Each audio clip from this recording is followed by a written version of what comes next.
নবীজি ডাক দিয়া বলে, ফাতেমা রে, আমি তোমার বাবা বিশ্ব নবী, আমি যদি হা বলি আল্লাহ উম্মতের জন্য জায়েজ করে দেয়, আর আমি যদি না বলি আল্লাহ পাক হারাম করে দেয়। আপ কলিজার টুকরা ফাতেমা, ওই বাড়িতে যাইবা, যাওয়ার অনুমতি আমি তোমারে দিতে পারি না রে মা, আমি পারবো না। তুমি ওই বাড়িতে যাইবা অনুমতি দিতে, যদি অনুমতি নিতে চাও তোমার স্বামী আলীর কাছ থেকে অনুমতি নিতে হবে। তাহলে এখান থেকে আমাদের শিক্ষা কি? এখান থেকে আমাদের মেসেজ হলো, যখন মহিলাদের বিবাহ হয়ে যায়, বিবাহ হওয়ার পরে ওই মহিলার আসল গার্ডিয়ান আর তার বাবা থাকে না। বিবাহের পরে আল্লাহ পাক ওই মহিলার আসল গার্ডিয়ান তার স্বামীরে বানাই দেয়। একটু আওয়াজ দেয়া বলেন ঠিক কিনা? আসল গার্ডিয়ানকে বিবাহের পরে স্বামী। বলেন আসল গার্ডিয়ানকে? স্বামী। অনেকে যেই মহিলারা বিবাহের পরে স্বামীরে প্রাধান্য দেয় না, যেই মহিলারা বিবাহের পরে স্বামীর আসল গার্ডিয়ান মানে না, মা বাবার কথারে স্বামীর চাইতে প্রাধান্য দেয়, আল্লাহর কসম, আল্লাহর কসম, ওই ফ্যামিলিতে কোনো সুখ আর শান্তি নেই। আওয়াজ দেয়া বলেন ঠিক কিনা? কোনো সুখ আর শান্তি নাই। যারা বিবাহের পরে স্বামীর কথা না শুনে মা বাবার কথা শুনে, আগে প্রাধান্য দিতে হবে স্বামীকে। রহমাতাল লিল আলামিন বলছে, নবীজি বলছে, ওই বাড়িতে যাইবা, যাওয়ার অধিকার আমি বিশ্ব নবী রাখি না। যাইতে চাও তো তোমার স্বামী আলীর কাছ থেকে অনুমতি দাও, আলী অনুমতি দিলে যাইবা, আর না হইলে ঘরে বসে থাকবা। সুবহানাল্লাহ। কোন মাগো, ঘরে যদি শান্তি চান, নিজের মনটাকে চেঞ্জ করে দেন। আজকের পর থেকে এই মুহূর্তে বদলাই দেন। এই মুহূর্তে বদলাইলাম, আল্লাহর পরে স্ত্রীর কাছে সব চাইতে সম্মানিত হবে যিনি, তিনি হলেন স্বামী। আওয়াজ দিয়ে বলেন ঠিক কিনা? তিনি হলেন স্বামী।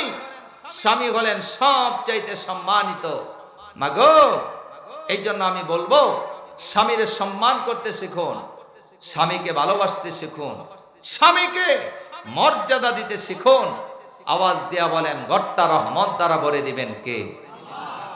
আর যদি নানির বুদ্ধি, খালার বুদ্ধি, ওই পাশের বাড়ি দূর দিয়া অমুকের আত্মীয়, ওই বুদ্ধি নেয়, ওই ঘরের ভিতরে শুধু আগুন আর আগুন, কোন সুখ আর শান্তি নাই। আওয়াজ দিয়া বলেন ঠিক কিনা? সুখ আর শান্তি ওই ঘরে হবে না ততক্ষণ স্বামীর আনুগত্য মহিলা না হবে যতক্ষণ। আওয়াজ দিয়া বলেন ঠিক কিনা? হযরত আলী আসলেন, হযরত আলী আসলেন। ফাতেমা, জান্নাতের সরদান্নি মহিলা ফাতেমা আলীরে সুন্দর করে একটা সালাম দিছে। সুবহানাল্লাহ। কোন আমাগো বউ করে এই জায়গায় আমরা ব্যর্থ, এই জায়গায় আমরা ব্যর্থ। আলেম বলেন, নেতা বলেন, সাধারণ জনগণ বলেন, আমরা আমাদের বিবিদেরকে সালাম শিখাইতে পারি নাই। স্বামীরে যে সালাম দিতে হয় এটা বহু মহিলা জানেই না। শরমের কথা, স্বামীরে সালাম দেওয়া যায়? মনে হয় জায়েজই নেই।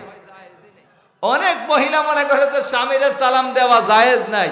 এই ভাইসাবরে সালাম দেয়, তালইরে সালাম দেয়, বেয়াইরে সালাম দেয়, বাসুররে সালাম দেয়, দাওয়াররে সালাম দেয়, ওই পশ্চিম পাড়ার অমুকরে সালাম দেয়, অথচ স্বামীরে সালাম দেয় না। কথা কন না কেন? না আমার ওয়াজ মনে হয় ভুল হইতাছে, ভুল হইতাছে নাকি? তাহলে একটু হ্যাঁ হোক কয়ে, তাইলে না বুঝি ঠিক আছে। স্বামীরে সালাম দেয় না। মাগো, স্বামীরে সালাম দেন, লজ্জা হয়। স্বামীরে সালাম দিতে লজ্জা পায়, লজ্জা তো পাবেই। কারণ বিবাহের পরেই যেইভাবে আমার দাম্পত্য জীবন শুরু করার দরকার ছিল, প্রয়োজন ছিল, আমরা ওটা মেনটেন করতে পারি নাই।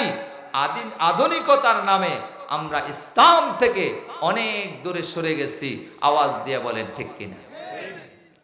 যদি আমরা সালাম দিতাম, আমরা যারা পুরুষ আছি, লজ্জা তো মহিলাদের একটু বেশি, আমরা যারা পুরুষ আছি, আমরা যদি সালাম দিয়া অভ্যস্ত করতাম, কে মনে করেন স্বামী হিসাবে স্ত্রীর কি সালাম দেওয়া জায়েজ না হারাম? কথা কয় না? জায়েজ। আমরাও তো দেই না। আমরাও তো দেই না, তবে বুড়া বয়সে আজকে ভাই যে অন্তত দিয়েন না, তাইলে কেবল রয়েন্তে ভূতে ধরছি।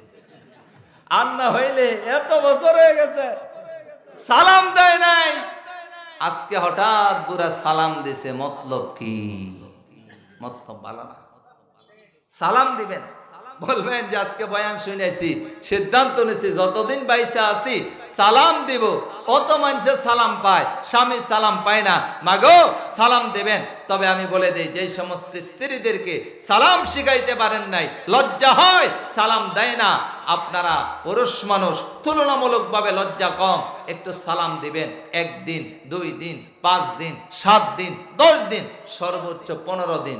15 দিন যদি আপনারা আগে সালাম দেন, আমি বিশ্বাস রাখি বাকি সারা জীবন স্ত্রী যতদিন বেঁচে থাকে আপনারে তারা আগে সালাম দিবে। আওয়াজ দিয়া বলেন ঠিক কিনা? লজ্জা ভেঙে যাবে। সালাম স্বামী আর স্ত্রী, খুব ভালো করে বুঝুন, স্বামী আর স্ত্রী, স্বামী স্ত্রীর ভিতরে যদি সালামের আদান প্রদান হয়, ভাই বোনকে সালাম দেওয়া জায়েজ না? ভাই বোনের মধ্যে যদি সালামের আদান প্রদান হয়, ছেলে মেয়ে তাদের মধ্যে যদি সালামের আদান প্রদান হয়, গোটা পরিবারটা যদি সালাম দেওয়া শিখে, সালাম নেওয়া শিখে, যেই পরিবারের ভিতরে সালামের আদান প্রদান আছে, আওয়াজ দিয়া বলেন ওই পরিবারটা রহমত দিয়া ভরে দিবেন কে? আরো জোরে বলেন কে? হযরত আলী আসছে, ফাতেমা সালাম দিছে। একটা আমলের কথা বলার সময় মনে হয় আমি পাবো, তারপরে আর পাবো না। সালাম দিছে, আলী জবাব নিলেন। এবার ফাতেমা তার ওই যে বাবা যেই কথাটা বলছে, আমার আব্বা বলেছে ওই বাড়ির কাঠুরিয়ার বিবি জামিলা, এই জামিলা নাকি আমার আগে জান্নাতের গেটে যাবে। জামিলার কি আমল এটা আমি একটু জানতে চাই, যদি আমাকে একটু অনুমতি দিতেন আমি ওই বাড়িতে যাইয়া জামিলার আমলটা দেখে আসতাম। সুবহানাল্লাহ কোন? হযরত আলী রাদিয়াল্লাহু আনহু বলেন, ও ফাতেমা, কেন আমি তোমারে অনুমতি দিব না রে? অবশ্যই আমি তোমারে অনুমতি দিব, কেন দিব না? ওই বাড়িতে যাইবা, জামিলার আমল সম্পর্কে জানবা, যাও, অনুমতি রাত্রেই দিয়ে দিলাম, সকালবেলা যাইও। সকাল হয়ে গেল, ফজরের নামাজের পরে নাস্তা শেষ করে ফাতেমা ভাবলেন জামিলার আমলটা জেনে আসি। মা গো, দেখেন জামিলার আমল কত সুন্দর। এমনিতে তো ফাতেমার আগে জান্নাতের গেটে যাবে না, তার আমলটা কত ভালো, আমলটা কত সুন্দর গো মা। ওই আমল যদি আপনি করতে পারেন গো মা, ওই আমল যদি আপনার মধ্যে থাকে গো মা, তাহলে আশা করা যায় আপনিও জান্নাতের মেহমান হয়ে যাবেন ইনশাআল্লাহ। এবার যেন সকালবেলা রওনা হয়ে গেল। ওই জামিলার ঘরের দরজার ভিতরে যাইয়া নক করলেন। শহরের বাসায় কই কলিং বেল চাপ দিছে, গ্রামের বাসায় কই টোকা দিছে।